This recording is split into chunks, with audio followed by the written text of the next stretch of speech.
이 아버지의 것입니다. 아멘.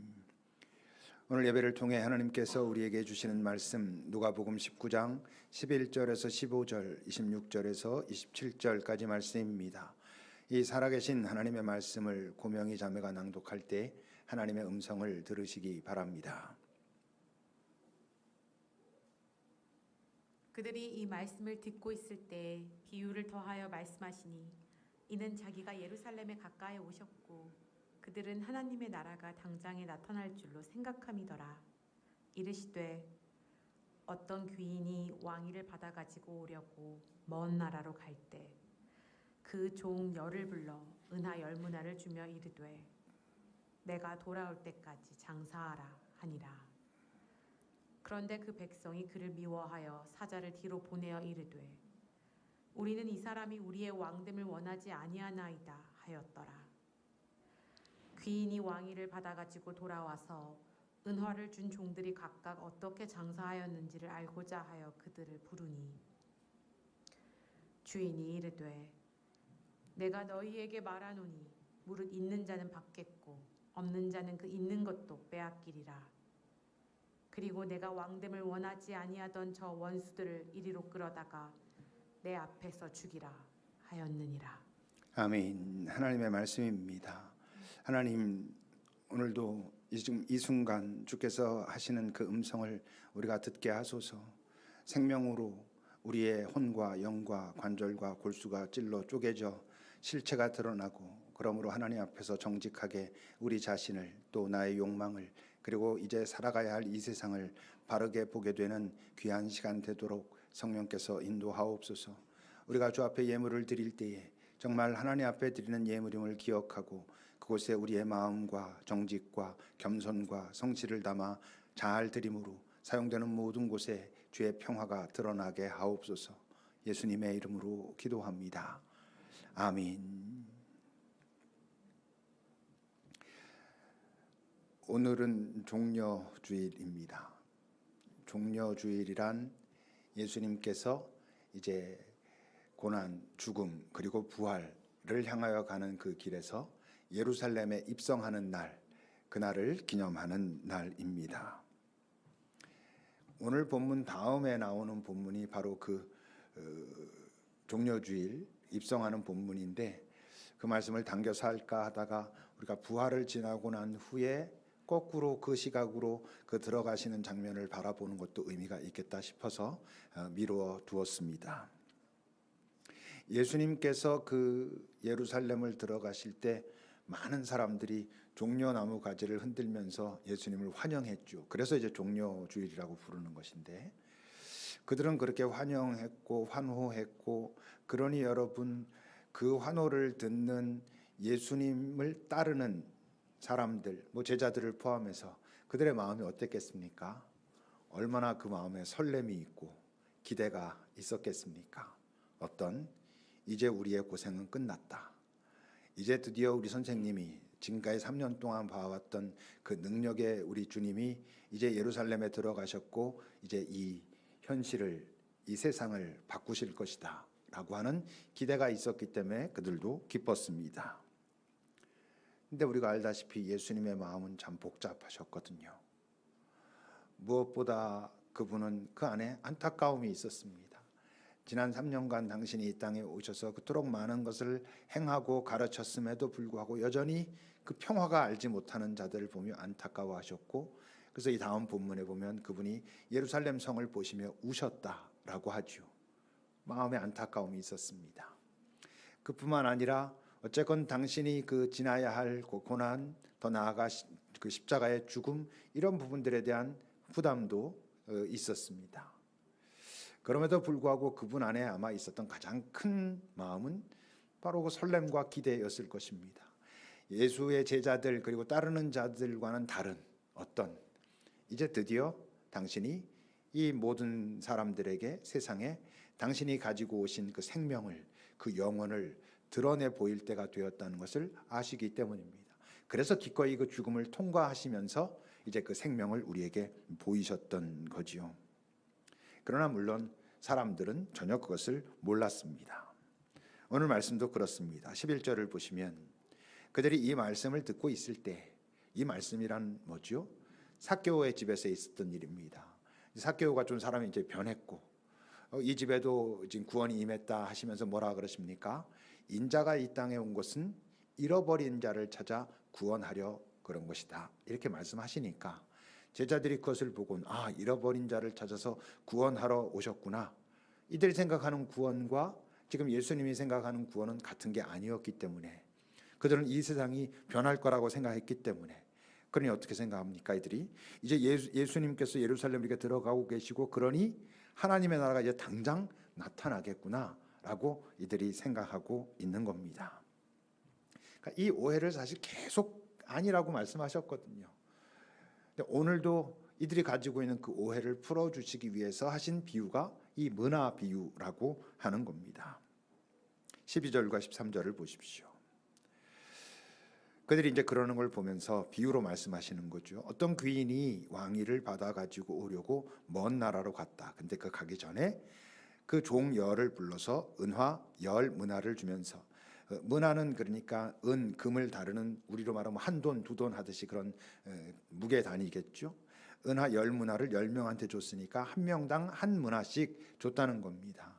내가 돌아올 때까지 장사하라 라고 말하고 이제 왕위를 받으려고 잠시 그 나라를 떠났습니다. 마태복음에는 달란트 비유로 나오죠. 달란트 비유는 뭐 5달란트, 2달란트, 1달란트 줬다 이렇게 말하고, 여기서는 한 문화씩 다 똑같이 줬다 이렇게 말해서 뭐 여기가 더 공평한가 생각할 수도 있지만, 또 보면은 좀 다르기도 합니다. 16절부터 여러분 보십시오. 첫째가 이제 나와서 이제 결산할 때입니다.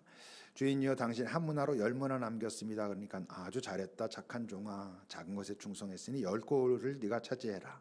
둘째는 5문화만 남겼습니다. 그랬더니 언뜻 여기는 칭찬도 없고 그냥 5골 차지하라, 이런 거를 언뜻 그냥 보면 뭐 여기도 계급이 있고 차별이 있고, 그러나 뭐 여기도 성과주의인가 이렇게 생각할 수 있지만, 이 말씀에서 결국 하고 싶은 말씀은 네가 할 수 있을 만큼, 할 수 있는 만큼 성실하게 겸손하게 최선을 다하면 그것으로 됐다, 이런 말씀을 하고 계신 겁니다. 이제 근데 오늘의 이 비유 속에는 이렇게 문화를 가지고 장사하고 하는 것 말고 또 다른, 어쩌면 더 본질적인 경고가 숨어 있지요. 14절입니다. 그 귀인이 자기의 종들에게 한 문화씩 맡기고 장사라고 하고 떠났는데, 그때 또 다른 어떤 백성들이, 백성이라는 것은 대부분이 이런 뜻이겠죠. 그 종들이 아닌 대부분은 그를 미워했고, 그래서 사라짜를 뒤로 보내가지고 우린 이 사람이 우리의 왕됨을 원하지 않는다라고 전했다는 것이지요. 그러니까 지금 이 백성들이란 그 귀인의, 주인의 명령을 듣고 지킬 거냐 말 거냐 이전에 일단 이 귀인 자체를 거부하는, 인정하지 않는 그런 사람들이 있었다라는 거죠. 그리고 그들의 운명은 어떻게 될 거라 말합니까? 27절입니다. 그분이 이제 오셔가지고 내가 왕됨을 원하지 아니하던 저 원수들을 끌어내다가 내 앞에서 죽여라 라고 했다는 거죠. 비유니까 지금 그 귀인을 거부하던 자들을 나중에 다시 돌아왔을 때 꺼내서 다 죽여라 한 이 비유의 실제가 어떤 것인지는 사실 분명하지 않습니다. 뭐 전통적으로는 왜 꺼지지 않는 불 속에서 죽지도 못한 채 영원토록 고통을 당하는 형태가 지금 이 비유의 실제인지, 아니면 뭐 우리가 또 말하듯이 그 존재의 소멸이 지금 이 내용의 실제인지는 모르지만 분명한 게 있죠. 뭐가 분명합니까?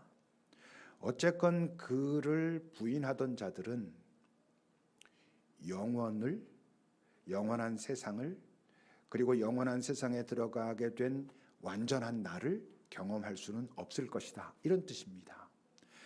그들이 끝나는 게 어떤 형태로 끝날지는 모르지만 영원한 세상에 완전한 존재로서 살아가는 그 영혼을 경험할 수 없을 것이다, 이런 이야기인 거죠.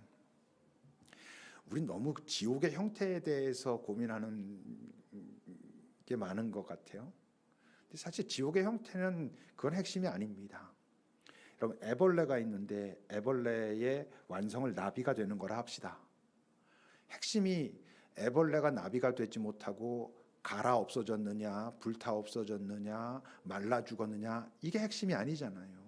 핵심은 나비가 되지 못한 것이고, 그 상황 속에서 제일 중요한 건 나비가 되느냐 안 되느냐지, 나비가 되지 못했을 때 어떤 형태로 되지 못했느냐가 중요한 게 아님에도 우린 자칫 지옥의 형태에 너무 고민이 많아요.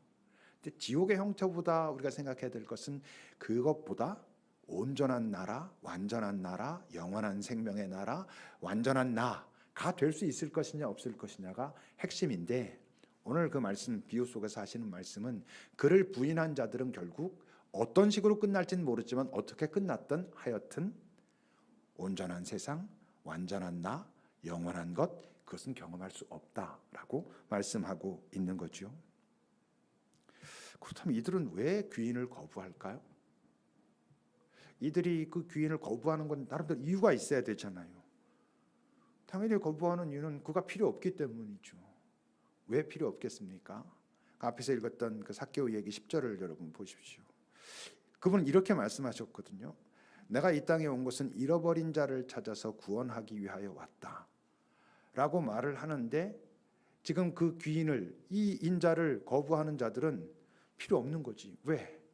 자기네들은 잃어버린 자라고 생각하지 않으니까, 자기네들은 구원이 필요하다고 생각하지 않으니까, 자신들은 이미 구원받은 자고 구원받을 게 너무나 당연하다고 생각하는 자들이니까, 다른 말로 하면 자기네들은 죄인이 아니니까. 저 삭개오 같은. 그러니 7절에서 이렇게 말한 것입니다. 사람들이 예수님이 삭개오의 집에 들어가는 걸 보고 저가 죄인의 집에 들어갔구나 이럽니다. 자기네들은 누구라는 전제예요? 우리는 죄인이 아닌데 지금 저분이 저 죄인의 집에 들어가면 안 되는데 죄인의 집에 들어갔네. 자기네들은 죄인이 아니라는 거죠. 그러니까 이런 사람들은 그 인자를, 예수를 초청한다 해도 나의 그런 죄인됨을 해결해 달라고 초청하는 게 아니라 뭐야? 내가 하나님께 복받은 자인데 나에게 좀 더 좋은 걸 가르쳐 주거나 뭔가 좀 더 풍성한 걸 주시오라고 하는 거예요.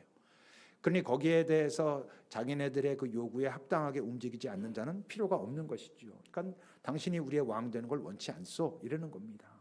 처음엔 예수님의 삶에서도 보면 예수 이분이, 이 양반이 자기네들이 원하는 걸 채워주는 것 같아서 왕도 삼으려고 하고 그랬는데 나중에 보니까 아니었거든. 그러니까 그렇다면 우린 당신 필요 없어 이랬다는 것이죠. 여기는 우리들은, 여러분들은 예수가 필요한 사람들인 게 맞죠. 예수가 필요하다라는 것은 우리가 다 어떤 걸 전제하냐면 우리가 죄인입니다라는 걸 인정한다는 뜻이죠. 예수가 죄인입니다를 인정하지 않으면서 예수가 필요합니다라고 하는 것은 이거 왜곡이 일어납니다. 내가 정말 죄인됨에 대한 깊은 자각, 탄식 없이 필요한 예수는 지금 이들이 처음에 예수가 당신 좋은데 했던 거랑 똑같습니다. 이 땅에서 나의 욕망을 채우는 도구가 될 테니까 그것은 예수를 제대로 믿는 게 아니고, 우리가 예수를 믿고 예수를 필요로 한다면 무엇을 전제한다고? 내가 죄인입니다 라는 고백을 전제해야 하는 것입니다. 근데 만약 내가 정말 예수가 필요한 사람입니다, 그래서 당신이 나를 구원하셨고 나의 주님입니다 라고 우리가 고백하는 사람인 게 맞다면 한 가지를 더 인정해야 됩니다. 거기서 끝날 수 없다는 거예요. 뭘 인정해야 돼?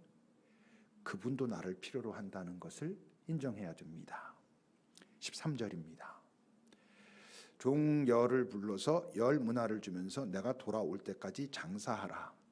내가 지금 잠시 이 땅을 떠날 건데 너희들은 나를 주인으로 인정했고 그래서 너희들이 나의 종된 존재들로 그렇게 살고자 한다면 내가 너희들한테 맡길 일이 있는데 이것들 좀 감당해 줘야 돼. 내가 너희들이 필요해 라는 것을 인정해야 된다고 하는 거죠.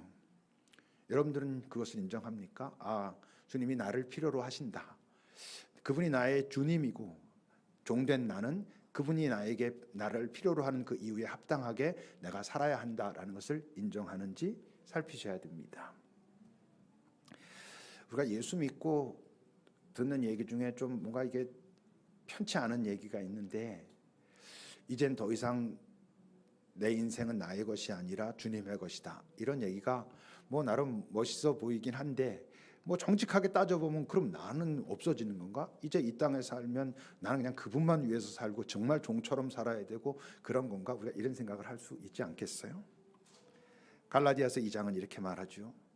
내가 그리스도와 함께 십자가에 못 박혔나니 그런즉 이제는 내가 사는 게 아니고 내 안에 그리스도께서 사신다. 그러니까 그리스도께서 내 안에 살기 때문에 나는 존재의 의미가 있다. 이런 얘기란 말이에요. 내가 이제 육체 가운데 사는 것은 나를 사랑하사 나를 위해서 자기 자신을 버리신 그 하나님의 아들 예수 그를 믿는 믿음 안에서 산다. 그러니까 나 혼자서는 이젠 존재의 의미가 없다. 존재할 수도 없다. 그분이 내 안에 계실 때 나는 이 땅에서 살아갈 수 있다. 이런 이야기가 어떻게 생각해 보면 그럼 나는 지금까지 내가 뭐 살아오던 건 다 그럼 포기하고 이래야 되나라는 생각을 우리가 할 수 있지요. 근데 이제 기억해야 될 건 우리가 이 땅을 사는 동안 바로 이 나가 내 안에 그리스도께서 살고 있는 그리스도를 모신 그 나가 가장 진짜 나에 가까운 나이거든요. 가장 나다운 나이거든요. 영원의 땅에 가면 우린 예수 없이 나 홀로 내가 될 수 있습니다. 왜? 내가 영원의 땅에 거하게 됐다는 것은 온전한 나를 회복했다는 것이거든요. 하나님이 처음 창조하실 때 창조하셨던 그 존재 그대로의 모습이니까 예수 없이도 나는 나 홀로 나고 하나님과 대면하여 살아가는 그런 존재가 될 수 있지만 이 땅 연약한 우리들 이런저런 것에 지금 흔들리고 훼손된 우리들이 이 땅에서 그나마 진짜 나로 나다운 나로 살아가려면 예수 안에 모시고 그와 연합하면서 그에게 요청하면서 그의 인도함을 받으면서 살아갈 때 그게 진짜 내 모습에 가까운 나라고 하는 거지요. 마가복음 8장을 보십시오. 예수님이 그러셨죠. 나를 따라오려거든 자기를 부인하고 자기 십자가를 지고 나를 따라야 한다 그랬습니다. 몇 번 말씀드린 것 같은데 저 두 개의 자기가 나오는데 두 개의 자기는 같은 자기가 아닙니다. 앞에 있는 자기는 부인될 자기거든요. 아까 갈라디아서로 말하면 이렇게 말했잖아요. 이제 내가 그리스도와 함께 십자가에 못 박혔다 이렇게 말했어요. 그러니까 그리스도와 함께 십자가에 못 박혀야 할 나가 자기를 부인하고 할 때 그 자기입니다. 부인되어야 할 자기, 나의 옛사람. 내가 예수와 함께 십자가에 못 박힘으로 나의 옛사람은 없어졌다. 이런 표현이 여기서는 자기를 부인한다라는 얘기입니다. 부인하고 나서 만들어진 자기 십자가를 지는 자기가 있잖아요. 저 자기는 뭐야? 이제 내가 예수를 믿고 예수와 함께 그리스도와 함께 십자가에 못 박혀서 옛사람은 죽고 예수를 모신 그 자기입니다. 그래서 이제 내가 지어야 할 십자가를 알게 된 그 자기. 그 자기만 나를 따를 수 있다. 나와 함께 할 수 있다. 이렇게 말씀하신 거예요. 마태복음 11장을 보십시오. 수고하고 무거운 짐진 자들아 다 내게로 오라 그러셨습니다. 수고하고 무거운 짐진 자란 뭐예요? 아까 말했던 바로 앞에 말했던 걸로 말하면 부인되어야 할 자기가 수고하고 무거운 짐진 자들. 자기는 뭐 잘 살고 있다고 생각할지 모르지만 낑낑거리면서 사람들과 비교하고 막 그래서 겉으로 볼 때 얼마나 많이 가졌는가와 관계없이 그 안은 힘들고 아프고 그런 부인되어야 될 자기. 그 더 앞에서 갈라디아서 말씀으로 하면 그리스도와 함께 십자가에 못 박힐 그 내가 누구냐면 수고하고 무거운 짐진 자들이거든요. 근데 예수 당신께로 오면 쉬게 하겠다 그랬어요. 그럼 어떻게 되는데? 그 마음이 온유하고 겸손한 분이 나에게 멍에를 메어 주시면 네 마음이 쉼을 얻을 거다. 내 마음이 언제 쉼을 얻어? 겸손하고 온유한 그분의 마음이 내 안에 있을 때 이 땅에서 내가 쉼을 얻는 거예요. 자기 십자가를 멜 수 있는 그 자기, 그리스도가 그 안에 있어가지고 살아가는 그 나가 된다는 것이죠. 그럴 때 내 멍에는 쉽고 내 짐은 가볍다. 여기서는 당신 멍에라 그랬어요. 앞에서는 자기 십자가라 그랬어요. 어떤 뜻이에요? 그리스도와 함께 연합해서 그리스도와 함께 이 땅에서 감당해야 될 삶을 감당해가는 나, 그 나를 말하고 있는 거예요. 그게 이제 예수를 주인으로 모신 뭐 종이라고 표현하는 그 종이 예수를 주인으로 모시고 있는 종이 이 땅에서 살아가야 할 삶의 모습이라고 하는 거지요. 그런데 20절을 보십시오. 한 사람은 이 사람도 한 문화 받은 사람인데 주인이 다시 오셨을 때 내가 당신의 한 문화 여기 있습니다. 내가 수건으로 싸두었다가 갖고 왔습니다. 이럽니다. 이 사람은 어떤 사람이라는 거예요? 예수를 믿는 것 같아요. 주인이라고 말하잖아요. 그러니까 예수를 믿는 건데 우리로 말하면. 근데 막상 그 마지막 날 그 주인 앞에 예수 앞에 섰을 때 내보일 게 아무것도 없다는 거죠. 지금 주인이라고 부르면서도 왜 이 사람은 그 주인이 가서 장사하라 그랬는데 하지 않고 이렇게 수갈에다 싸두고 있었을까요? 주인이 누군지 모르니까, 주인의 마음이 어디에 있는지 모르니까, 그분이 나에게 그 은화 한 문화를 맡기면서 어떻게 살기를 원하는지 이 사람은 모르는 거죠. 그러니까 21절부터 이렇게 말합니다. 당신이 엄한 사람이라고 내가 생각했거든요. 그리고 난 당신이 무섭습니다. 당신은 보니 두지 않은 것을 취하고 심지 않은 것을 거두는 그런 분이라고 내가 생각하기에 이거 조금이라도 잘못되고 없어지면 어떡할까 두려워해서 나 그냥 싸두고 하나도 사용하지 않고 그냥 있었습니다. 그랬을 때 그 주인이 내가 네 말로 너를 심판하겠다 그럽니다. 네 마음속에 있는 그것으로 내가 너를 심판한다 그래요. 그러니까 여러분, 이 지금 종이 주인에 대해서 갖고 있는 저 이미지는 사실은 뭐야? 자기의 욕망인 거예요. 자기는 이 땅에 사는 동안 내가 두지 않고 내 것이 아니지만 어떤 방법으로건 취하고 갖고 싶고 이런 걸 그 욕망을 만족시키면서 살고자 하는 마음이 있는 자니까 주인의 그 이야기가 그 이야기 그대로 들리지 않고 자기 욕망이 투사된 어떤 이야기로 들려오니 아무것도 하지 않는 것이죠. 여러분, 이 지금 악한 종이라고 혼나고 있는 이 악한 종이 주인이 맡긴 그 은화 한 문화를 수건에다 싸서 이렇게 묻어두고는 그다음에 뭐 했을까요? 자기가 하고 싶은 거 했겠죠. 자기가 갖고 싶은 거, 자기가 되고 싶은 거 하려고 애쓰면서 살았겠죠. 그러니까 여러분, 이 땅 질서에서만 본다고 한다면 이 종의 실제 이 땅에서의 삶의 모습은 부귀영화를 누리면서 살고 있는 모습이었는지도 몰라요.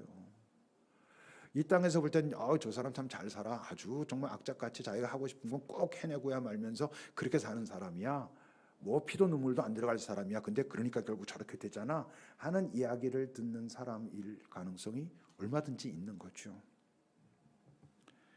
그러니 여러분, 오늘 이 비유 속에서 그 귀인이 그 왕위를 받으러 가기 전에 지금 각 종들에게 은화 한 문화씩을 맡기고 갔는데 그 은화와 그 문화는 이 땅 질서 속의 화폐나 무게 단위가 아닌 건 거죠. 지금 그 주인이 지금 한 문화씩 은화 한 문화씩 준 건 하나님 나라의 화폐고 하나님 나라의 무게 단위라는 거예요.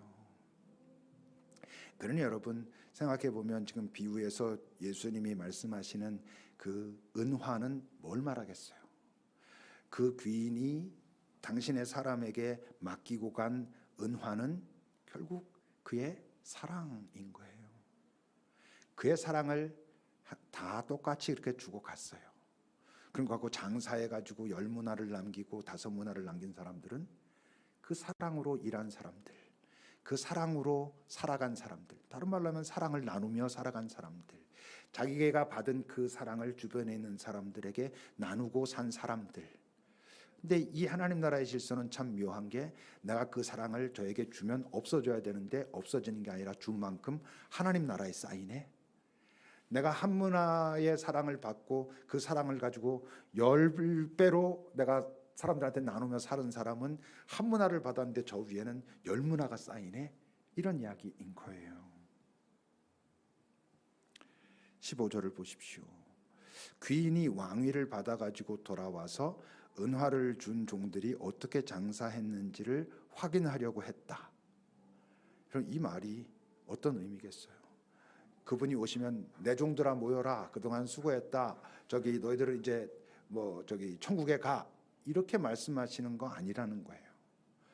그분이 오시면 자기를 주인이라고 부르는 사람들을 다 먼저 맞아들인다는 뜻이 아니고 그들을 일단 불러서 어떻게 결산하자 이러신다는 거예요.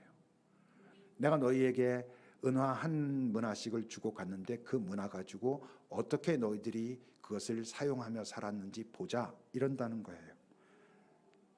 다른 말로 하면 마지막 날 정말 그의 종인가 아닌가를 판단하는 기준은 그를 주인이라고 부른다는 것 때문이 아니고 그가 이 땅에서 그에게 받은 그 은화를 가지고 살아낸 삶의 열매를 보고 안다는 거예요. 마태복음 7장 그래서 이렇게 말하죠.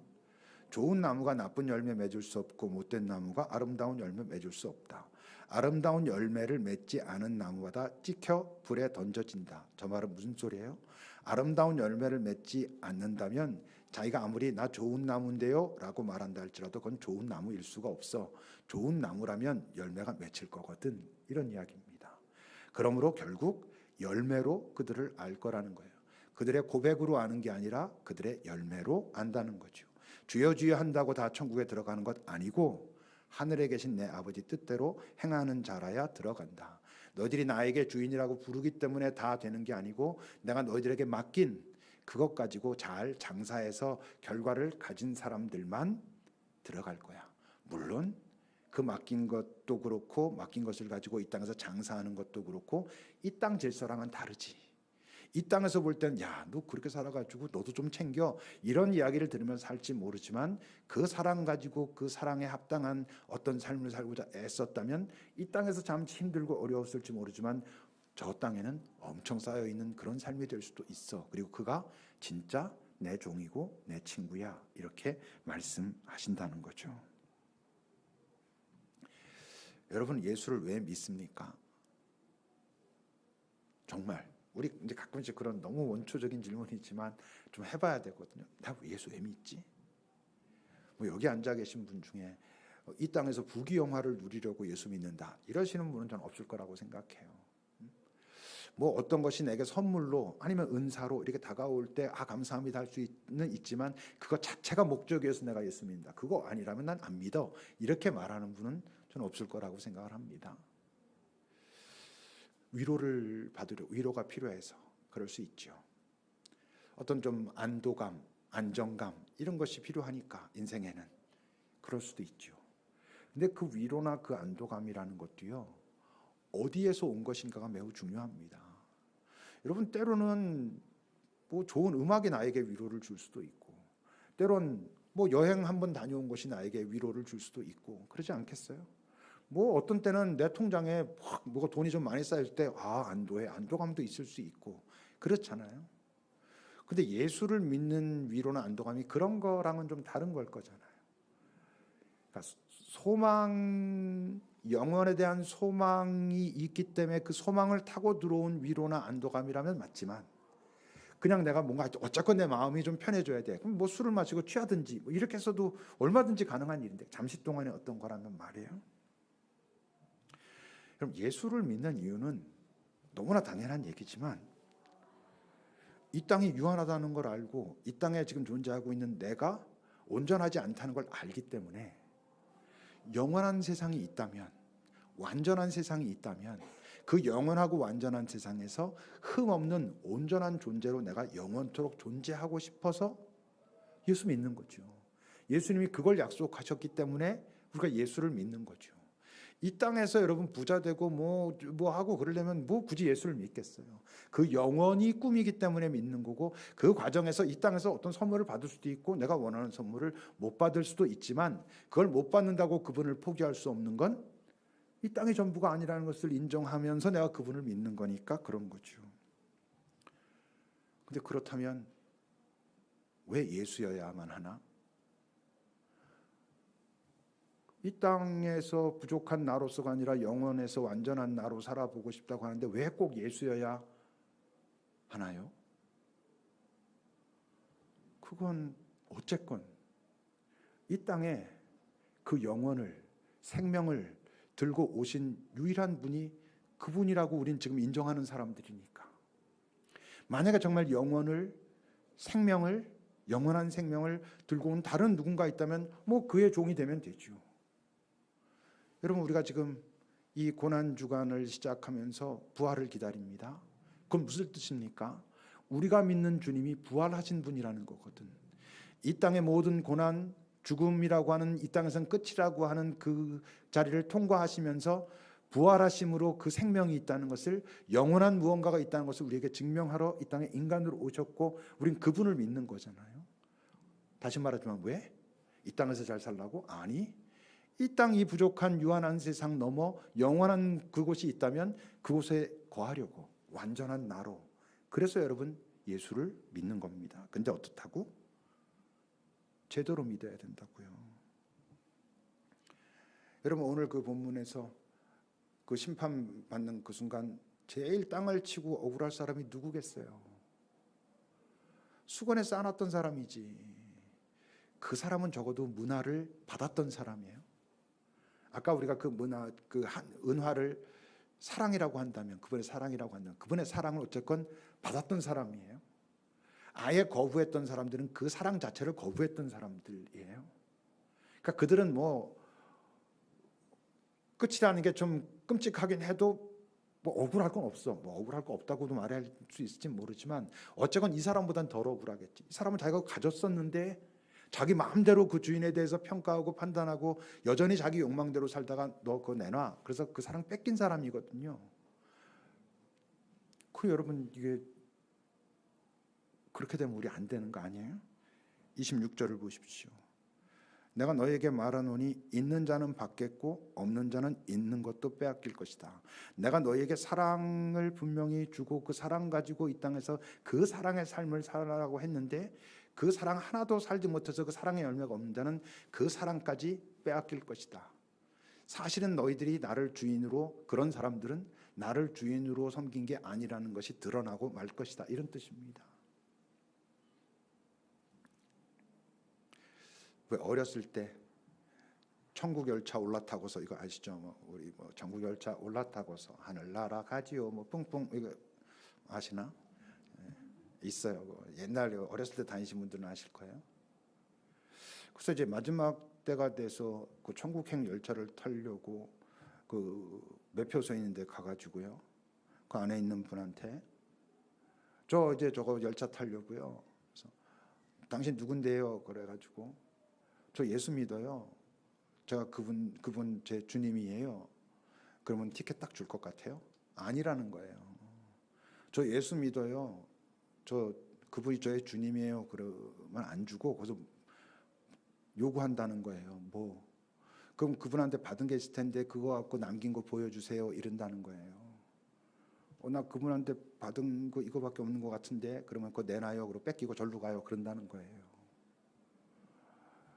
그러니까 우리가 예수 믿고 이 땅에서 산다는 그게 더 본질적으로 내가 예수 믿는다는 게, 예수 사랑 받는다는 게, 구원 받는다는 게 이 땅이 끝 아니고 이 땅이 끝났을 때 오히려 온전한 존재로 영원한 땅으로 간다는 그것이 무슨 의미인지 알고 믿지 않으면, 다들 주여 주여 하는데 아까도 그랬잖아요. 주여 주여 한다고 해서 그 천국에 가는 거 아니다.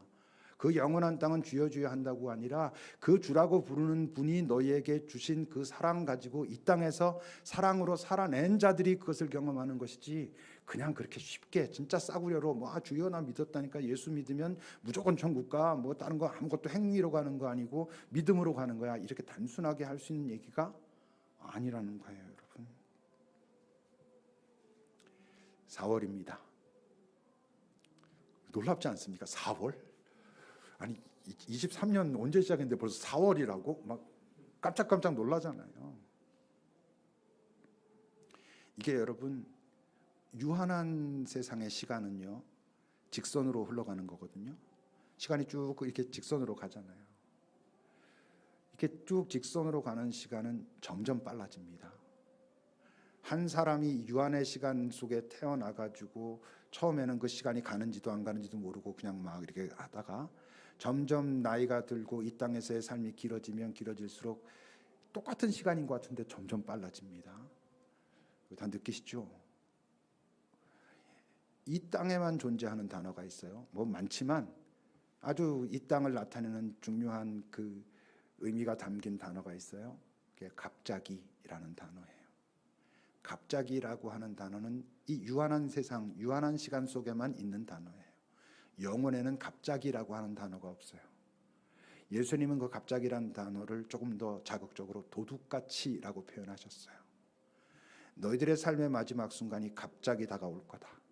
너희들의 삶의 마지막 순간이 도둑처럼 다가올 거다 그랬어요. 그리고 그때 그 주님이 나에게 어디 보자 그랬을 때 내가 그렇게 하려고 했는데 아직까지 너무 좀 삶이 바쁘고 뭐 이것저것 좀 해야 될 게 많고 그래서 그러면 그거 내놔. 너는 나 믿은 거 아니고 내가 네 주인도 아니었어. 이런다는 거예요.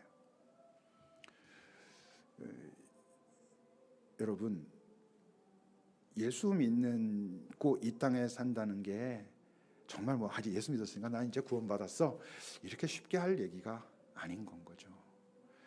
여러분, 그분이 하나님이신 그분이 인간이 돼서 지금 오늘 예루살렘 입구를 통과하고 계세요. 일단 1차적으로 어디를 향해 가요? 고난, 십자가의 죽음을 향해서 가는 거예요. 그게 그렇게 쉬운 일이 아니잖아요. 그걸 통과하면서까지 그분께서 우리에게 보이고 싶어 하셨던 것이 영원의 생명이에요. 그것을 우리가 지금 믿고 뭐 고난 주간이 어떻고 이제 뭐 부활이 어떻고 이렇게 하는데 실제로는 거기에 대한 인식이 내 안에 아무것도 없어. 그건 구원받은 게 아니에요. 여러분들은 구원받은 존재인지 생각해 보셔야 돼요. 구원받은 사람만 그 마지막 순간 하나님 나라에 갈 거예요. 다 같이 갑시다. 다 같이. 근데 가려면 확인하셔야 돼요. 내가 그분께 받은 은화 한 문화 가지고 나는 장사를 하고 있나? 그 사랑을 가지고 뭔가 하여튼 하고 있나? 여러분 그걸 살피지 않으면 여전히 나 이러면 이 땅에서 예수 믿었더니 쟤 복 받았어. 와, 저 일 잘 풀리는 거 봐. 그런데 막상 그분 앞에 섰을 땐 너 아무것도 없네. 이러면 안 되잖아요. 기도합시다.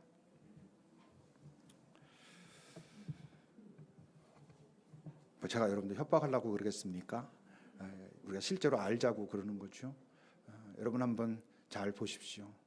나는 정말 그분의 사랑받은 자로 그 사랑 가지고 살아가는 무언가가 지금 뭐지? 한번 살펴보시고 만약 아니라면 오늘부터라도 내가 그분의 사랑을 가지고 이 땅에서 내가 해야 하는 그것이 있다면 뭘까? 한번 여러분 주님 앞에서 잘 살펴보십시오.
주님, 우리를 사랑해서 이 땅에 인간으로 오셨고 우리에게 그 생명을 보이시려고 하니 결국 방법이 당신이 죽음을 통과하시는 방법밖에 없어 통과하시면서까지 우리에게 그 생명을 보이시며 이제 내가 너희의 구주가 되기를, 내가 너희의 주인이 되기를 원한다 말씀하신 것을 우리가 너무 허투루 듣지 않게 하소서.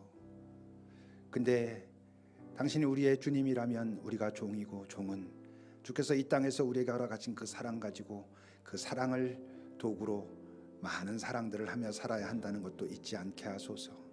이렇게 매주 나와 주 앞에 예배하고 나의 주님 이런 고백했는데 마지막 날 내 손에 보니 이 땅에서 살 땐 많은 줄 알았는데 아무것도 없는 그런 이상한 인생 되지 않도록 잘 정신 차리고 내 삶이 주와 잘 연합되어 있는지, 그 사랑 누리고 있는지, 그래서 그 사랑 사용하고 있는지 살피며 살아가는 우리들이 되게 하옵소서. 예수님의 이름으로 기도합니다. 아멘. 찬양하시겠습니다.